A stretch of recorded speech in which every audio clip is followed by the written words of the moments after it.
Welcome to the Tristan Law Show. I am Tristan Law. If it's your first time here, welcome.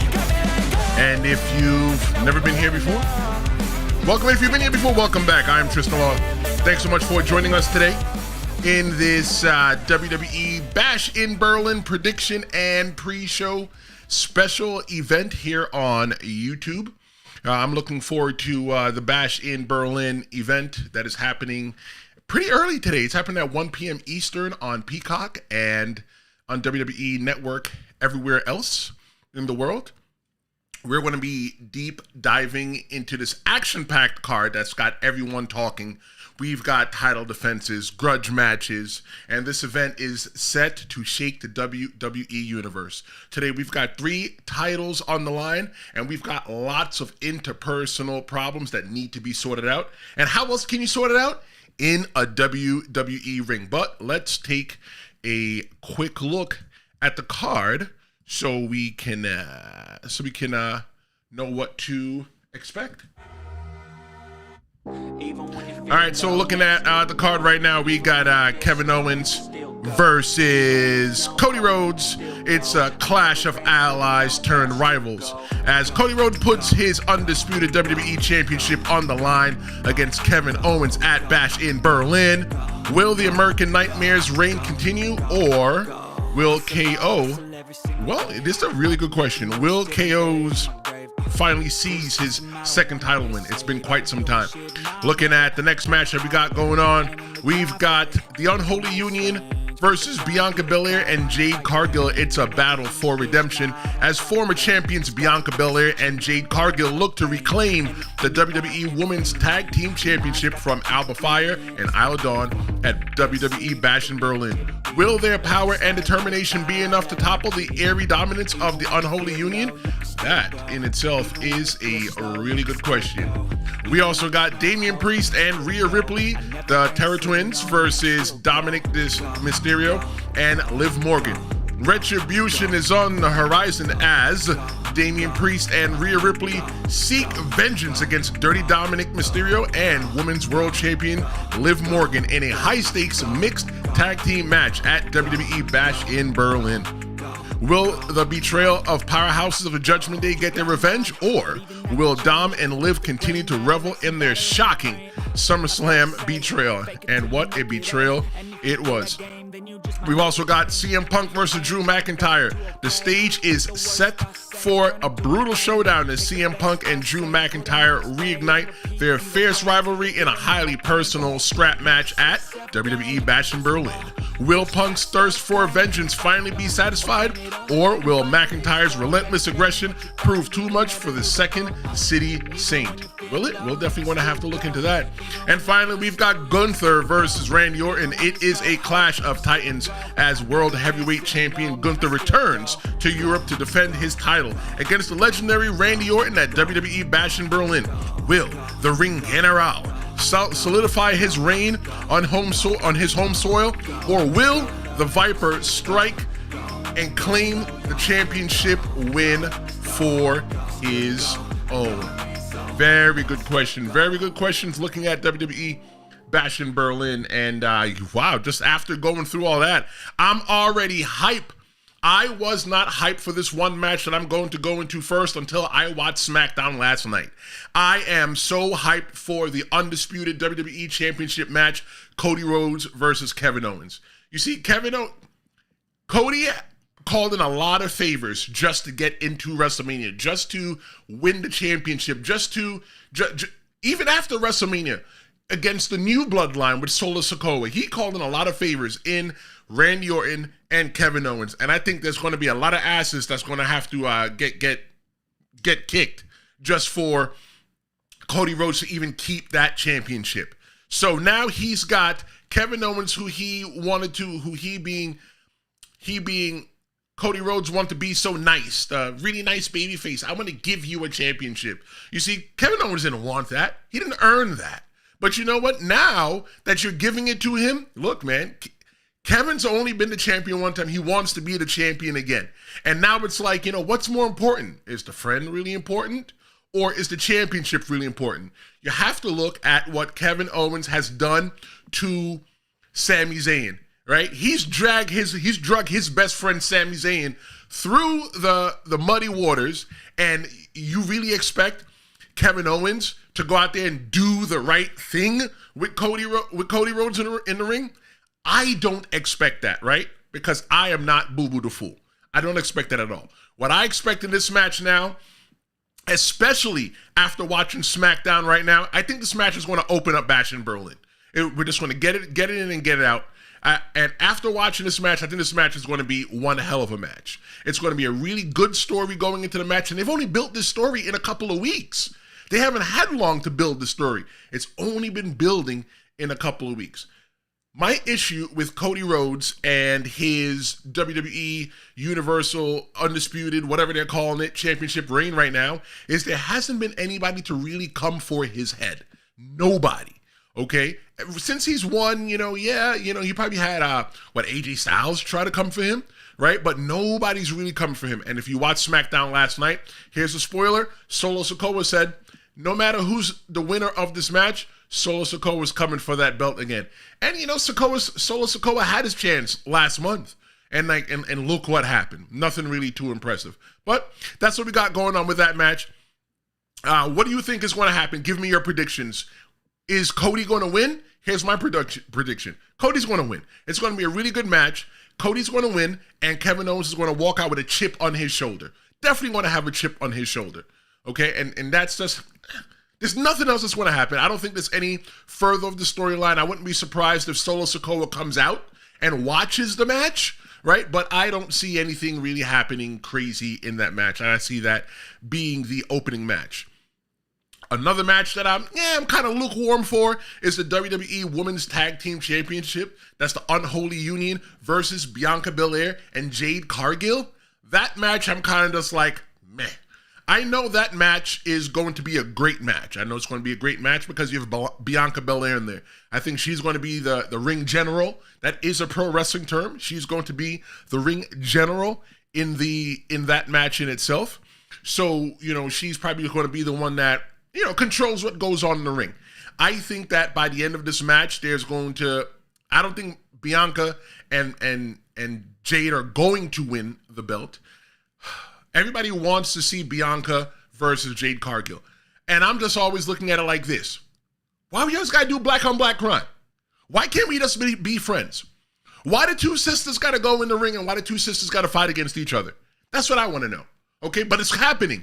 I feel it. I think that I see Bianca making that heel turn on Jade Cargill. Right? I see it happening. Everybody's like, online. Jade Cargill's going to be the heel. Nah, I don't see Jade Cargill being the heel. Bianca Belair's been a babyface for a very long time. And it's now like maybe Bianca Belair is going to have a little chip on her shoulder because she feels that she had to carry around Bianca Belair has a little chip on her shoulder now that she can't win any gold because she has to carry around Jade Cargill. This is real storytelling that WWE is telling. They're putting real life emotions into what's going on, and sometimes you can just feel what's going on. Sometimes you can watch WWE programming and just predict what's going to be said in the promos when they're talking on the mic, and I just feel that's what's happening. That's what's brewing between these two girls. But my prediction is I don't see any championship changes in this match at all. I see that in this match here, this is going to be the progression of the storyline between Bianca Belair and Jade Cargill, and that's it. Nothing more, nothing less.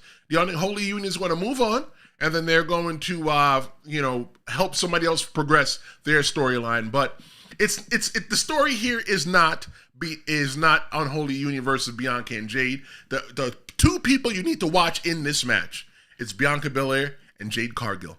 And I said that. I remember that I said that. But before we move on to the next match, if you're enjoying the show, or if you like what I do, or if you're new here, go ahead and hit that subscribe button. Turn on the notifications so you don't miss an update. I usually do live shows on Tuesdays and Fridays every week at noon Eastern time. And I also have live interviews. Yeah, I only do live. I don't do anything but live here on the Tristan Law Show. It's better for me and it's worse for my anxiety. But that's, what I do here on the Tristan Law Show. And when you're done, check out some of the videos. Tomorrow I'm going to be back for for a fallout and reaction video to WWE Bash in Berlin. I could do it today, but you know it's going to be a lot to take in for one day. Next match up that we're looking at is Damian Priest and Rhea Ripley versus Dirty Dominik, Mysterio, and Liv Morgan for the mixed tag match. Man, look, I've never been excited for a mixed tag match in a long time. I haven't been excited for a mixed tag match in a long time. But the Judgment Day turned their backs on Rhea Ripley and Damian Priest. Man, there's another story that I see happening in here. And that other story right now is happening with Chad Gable and his crew, right? What's going to happen is that Uncle Howdy and his crew, they are eventually going to turn their sights on the Judgment Day because they turned their back on their family. That seems to be like, the Wyatt Six's little thing that they do. That if you turn your back on their family, they're going to turn their sights on you. In this match here, I don't see Damian Priest and Rhea Ripley winning at all. I don't. I see what's happening in this match here is that we are going to get a really great wrestling match, a solid wrestling match. I don't think it's time for the Terror Twins being Damian Priest and Rhea Ripley to be able to say, yeah, we got the win. Yeah, that's cool because there's still more in the story that has to be told. And I just don't think that we're there yet, right? Yeah, they're going to get their comeuppance, but if they get their comeuppance and they win, then what? Then what? I would like to see this story just go a little bit longer because don't forget, we've got Survivor Series War Games coming up in like the next, 2 months? 3 months? Two and a half months? Something like that. There's so many different ways that we can go into Survivor Series War Games that we need as many factions and teams with beef going on, and we're going there. And it's going to be so exciting. It's a great time to be a pro wrestling fan. The chemistry between Damian Priest and Rhea Ripley, off the charts. If you didn't know any better, you would swear that those two are in a relationship. But you know what? They're just BFFs. And that's my issue. A lot of people feel that males and females can't be BFFs because, there's something sexual going on. But looking at the story right now, Damian and Rhea Ripley, they're two, what is it? They're cut from the same exact cloth. They worked their way up in the WWE. They were on top, and then they had their friends take it away from them. And then you got Liv Morgan and Dominik Mysterio. Looking at their dynamic, man, imagine what the story would look like when WWE Raw goes onto Netflix and they have less of the handcuffs. Look, man, I hope you don't get any HLA. If you don't know what HLA is, look it up. Old school Edge and Lita. Let's take a look at CM Punk and Drew McIntyre. Man, look, why would CM Punk even put himself in a match like this with Drew McIntyre? This whole story between Punk and Drew started way back at WrestleMania. Probably right before Punk was even back in the WWE. They were like talking junk on social media. And me personally, I don't talk junk on social media. Why? Because I want to see you face to face. Because a lot of people have a certain kind of energy that they might have face to face. But it's not the same exact energy that you're going to have when you're online. So now the two men are in the ring, and now they got to handle the business. Look at Drew and look at CM Punk body type wise. I don't want that man, Drew McIntyre, swinging anything towards me if I was CM Punk. But today they got that belt, and somebody's going to get their ass whipped. Has to. The intensity of that match itself, I think, look, the strap match is a match that I've never got to partake in. Never had to be into a strap match. I've had steel cage matches. I've had table matches. I've had all kinds of matches in my own personal professional wrestling career. But a strap match, golly, I don't think that's something that I wanna sign up for. And the reason why I wouldn't sign up for it is the same reason why I wouldn't do boxing or MMA. People have asked me all the time, why have you not done boxing or MMA? Why have you done wrestling? I said, because I didn't want to get hit for real. Don't get it wrong. We hit each other hard in wrestling, but we hit each other in safe places, but it's a strap. How do you get hit in a safe place with a strap? You know what? Just man up and take it. And that match, they're going to beat each other. They're going to bruise each other. But at the end of the match, will CM Punk get that bracelet back? The bracelet with his dog's name and his wife's name on it. Yo, Drew is messing around with in very muddy waters. How are you going to steal the man's bracelet with his wife's name and his dog's name on it? CM Punk loves nothing more in the world than his dog and his wife. And you took the bracelet with it. Look, and a fan made it. A fan made it and gave it to him. It was a gift. So those are probably the three things that CM Punk loves. The fans, his wife, and his dog. And Drew McIntyre's trying to take it from him. But you know what? Today, that match, man, woo, that match, they're definitely going to be some skin off somebody's ass off that match. Let me know what you think in the chat. You know, drop it in. Let me know what your prediction is. Who you think's going to win that match? You know, WWE Bash in Berlin is going to be today at 1 p.m. Eastern time on Peacock here in the United States, and elsewhere it's going to be on the WWE Network. So that's what we got going on there. Looking at the main event, I guarantee this is going to be the main event. It only makes sense for it to be the main event. This is WWE Champion Gunther versus Randy Orton.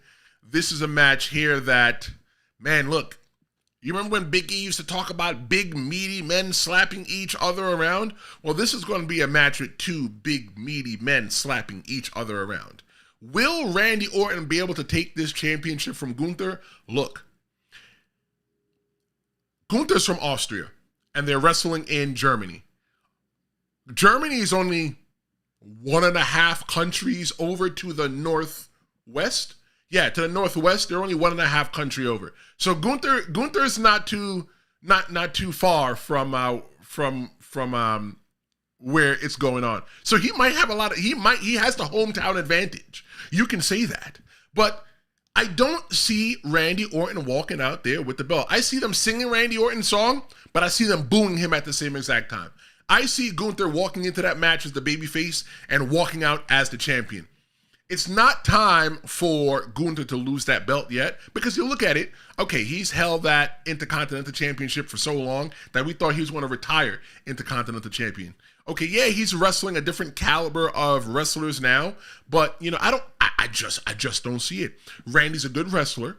Randy's a good wrestler, excuse me. Randy's an excellent wrestler. He's an excellent sports entertainer. Same thing in Gunther. But nah, man, I just don't see it happening right now. No, not at all. Not at all. It's almost like if it could happen, it couldn't happen right now. And both men are from two different brands. If Randy Orton wins, he gets to be on SmackDown. I mean, he gets to be on Raw, because Randy Orton's he's technically a SmackDown guy, right? But then what does that mean for Gunther? But you also have my man Ludwig Kaiser. Ludwig Kaiser got a really good reaction last night on SmackDown. Will he be involved in the match? Right? But then you also got people like Giovanni Vinci. He was ousted out of the Imperium. So he's supposed to make his debut on SmackDown. Will we see him this afternoon at Bash in Berlin in Germany? You don't know. That's just where the excitement is. Do I think that last part's going to happen? I don't really think too tough that last part's going to happen. But you know what? There's just so many different dynamics that's going to happen into this match. And I'm telling you, what I'm thinking right now, it's Gunther. It's Gunther. That's going to be the match where everybody's going to be sitting on the edge of their seats because they just can't wait to see how many chops are going to happen and the kind of beating that Randy Orton is going to take from Gunther.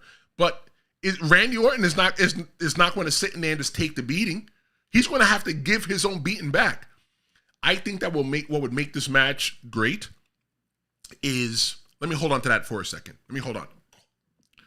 So Randy Orton, his character, has undergone some kind of change. And in that change, he has taken an ass whipping for Cody Rhodes. He's taken an ass whipping for Cody Rhodes to help Cody Rhodes win that championship, okay? And never in Randy Orton's career have I seen anybody ever beat Randy beat Randy Orton's ass like the Bloodline did. Now, looking at that now, Randy Orton is going to be inside of the ring with Gunther. Man, I want Gunther to beat him to like the edge of his life. And man, that's not something that you see with Randy Orton. That's not a behavior that you get from Randy Orton, where you get to see him get beat so badly that he's almost towards the end of his life. But you know what? The only way for us to find out what's happening is for us to watch WWE Bash in Berlin. It's getting ready to take place in about a couple hours. In about 2 hours, WWE is getting ready to start their pre-show right now. It's getting ready to start at 11. So, yeah, we're going to jump off and take a look at that. But, yeah, definitely Kevin Owens versus Cody Rhodes. I'm putting my feather in the hat for Cody Rhodes. Cody Rhodes is walking out of Berlin champion. The WWE Tag Team Championship for the women, the Unholy Union versus Bianca Belair. I see the Unholy Union retaining. Damian Priest, Rhea Ripley versus Dom Mysterio and Liv Morgan. Now looking at it now, I might have to change that. But you know what? I'm going to stick with it. I put my flag in the sand. I think Dirty Dom and Liv Morgan are still going to win that match. Or, you know what? Okay. You know what? It's my show. I can change it if I want. I'm going to put my flag in the hat, in the sand for Damian Priest and Rhea Ripley. Really, I'm saying that because now that, if that's the case, Liv Morgan can now have a match with Rhea Ripley for the Women's Championship. Something down the line. CM Punk versus Drew McIntyre in that match. I see Drew beating that behind. This story's been going on for way too long. Let's end that story right now. Did I say Drew? I'm sorry. I see Punk beating that behind and winning and getting his bracelet back. So, yeah, let's put a feather in that one. And then the main event, Gunther versus Randy Orton. Gunther all the way, baby. Tomorrow, join me tomorrow at 10:30 a.m. Eastern Time. We're going to be doing the predictions and preview for WWE Bash in Berlin. Hope I got you ready. Hope I got you excited. I know I got myself excited. We got some live episodes coming out Tuesday and Fridays at noon. So be sure to hit that subscribe button and join me then. I'm Tristan Law. This is the Tristan Law Show. Have a great Bash in Berlin. I'll see you tomorrow morning at 10:30 a.m. Thanks for watching.